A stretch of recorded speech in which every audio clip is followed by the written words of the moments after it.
Welcome, y'all. It's Wes with DIY Food Plot Pro. Thank you so much for joining us.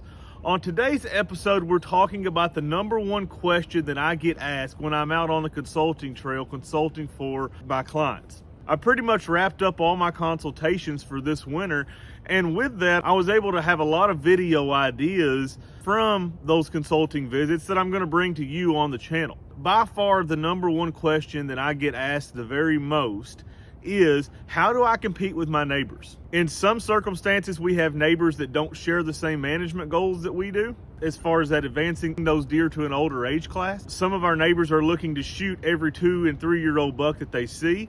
And then also I have a whole range of clients that have neighbors that are like-minded, maybe share the same goal of getting a buck to 4 to 5 years old before targeting that deer. But how do we compete with that landowner, that neighbor that's right next to us? So I thought I'd make a video and discuss a few of the tactics that I use when I'm out helping my consulting clients on these farms. No matter how big the property is, you've got neighbors, right? So I visited some gigantic farms that are over 1,000 acres this year, and you still have issues with neighbors on the line trying to pull deer off the property. Let's get into what we can do to try to increase our chances of killing those mature bucks and keeping them off the neighbors for as long as we possibly can. The very first thing that I do when I go to a client's property and we get asked this question is, I'm looking for our strengths and I'm looking for the neighbor's weaknesses. Sometimes that's very vivid and very easy to figure out. Other times that takes quite a bit of time and effort trying to figure out what that neighbor's weaknesses are and what our strengths are. What I mean by that is, if your neighbor has 50 acres of food plots, which is way out of the ordinary, but let's just say, for example, he's got 50 acres of food plots, and we have 100 acres here and we have 3 acres of food plots. Can we compete with him on a food basis? No, we absolutely can't, and we're wasting our time trying. Now, does that mean that we shouldn't plant any food plots on the farm? No, I don't believe that's what it means at all, but that does mean that we can't depend on that food source to hold the mature bucks that the 40 or 50 acres of food plots is going to hold. So many times in these scenarios, if we look hard enough, we can find an area that a landowner is really concentrating on, whether that's somebody that is using a lot of plots or somebody that is using bedding, somebody that is using many different resources to enhance their property for whitetails. There are so many different things. A lot of people just think it's food and bedding, and that's really just scratching the surface of what makes your property different than the neighbors. It's a perfect example. I had a client that had a very good hunting property, a pretty good sized tract, and he also had a neighbor that had a very large tract of land, and the neighbor's property just set up better for food plotting. So as far as the contours of the land, the neighbor's land just set up better for food plotting than what my clients did. That was a question that I got asked as soon as I got to the farm, is what do I do to be able to compete with this guy? And so when we look at that neighbor that's got a significant amount of food, and this guy had piles and piles of food plots, my client did have some food plots, but nowhere near to the scale that the other guy did. What do we do to try to hold more deer on our side when our neighbors got all the food? Well, what we did in that case is we enhanced the bedding. So basically what we tried to do was try to get those deer to spend as much time on our property during the daylight. We all know that the biggest majority of 4 and 5 year olds, it's going to be a very rare occasion when they come out into a food plot during the daylight hours. Now, do they? Absolutely, and we kill them every single year at the outfit. But that is a rare occasion that doesn't happen all the time. So the more they're hunting over food, the better chances we have of killing their bucks because we're in the bedding cover. What we did is we tried to enhance the bedding cover, and what we did by that is we moved the bedding cover far away from that guy's food plots. Now, why do we do that? Because the longer it takes that deer to get up out of bedding and get to food, the less likelihood of him killing that deer during the hunting season. So there is strategic placement of where we're putting these bedding cuts on the property. It's not just, well, this is the best bedding point on the property, we're putting it right here.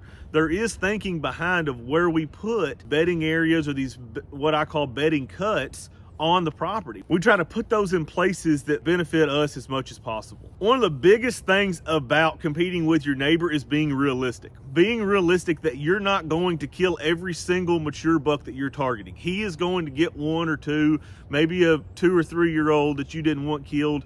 That's just going to happen, and the quicker that we realize that, the easier and less painful that will be when he sends you a picture of a 135-inch 3-year-old that you passed on a dozen times this year. We have to be realistic in what we're expecting on the farms. If you have 40 acres, you are not going to hold mature bucks on your property during daylight all the time.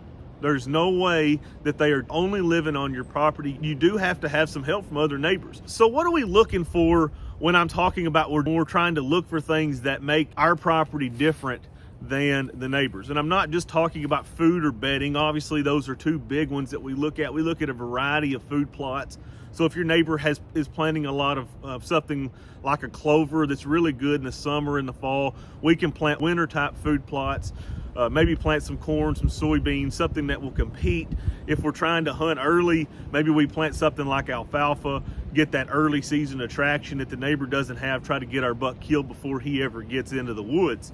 So there's lots of different things as far as the food plot side of things, but what else are we looking for? Other things that we're looking for include a variety of trees, whether that is some kind of oaks or a fruit tree, a soft mass tree, thermal cover in heavy hardwoods, or vice versa, oaks in heavy pines. Any of these things can help our farm stand out from the rest. Water sources are huge, especially in really dry areas. What we're looking for on these farms are things that make our property different from the neighbors in a good way, right? We don't want to go out and plant a crappy food plot just because it's something different than the neighbors. That doesn't make any sense at all. That is not what I would recommend.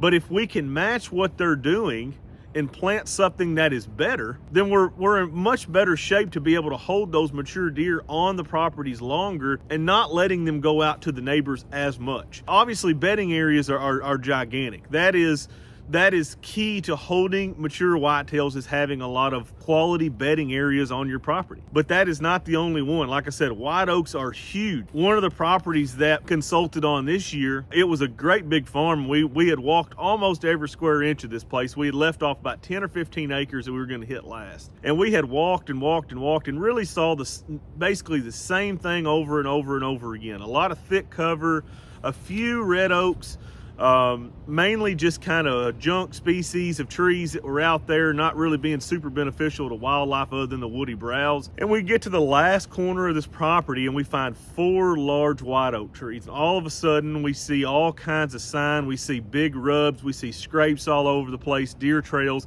That's something that's making that property different than the surrounding areas. Reason for that was most of that area was a little flat. It really didn't even show it in the topography map, but it came up on just a little bit of a hill, and that's where those oaks were able to thrive. And boy, you could see the deer signing around there, and it was just absolutely unbelievable how many deer were using that little area on the entire farm. So whatever you're doing on your farm, you've got to try to fill the void and try to do the best you can with the amount of acres that you have to work with, and fill that void for the neighborhood, and you will have more deer because of it if you do. So thank you guys so much for watching. I really appreciate it. Y'all smash that like and subscribe button.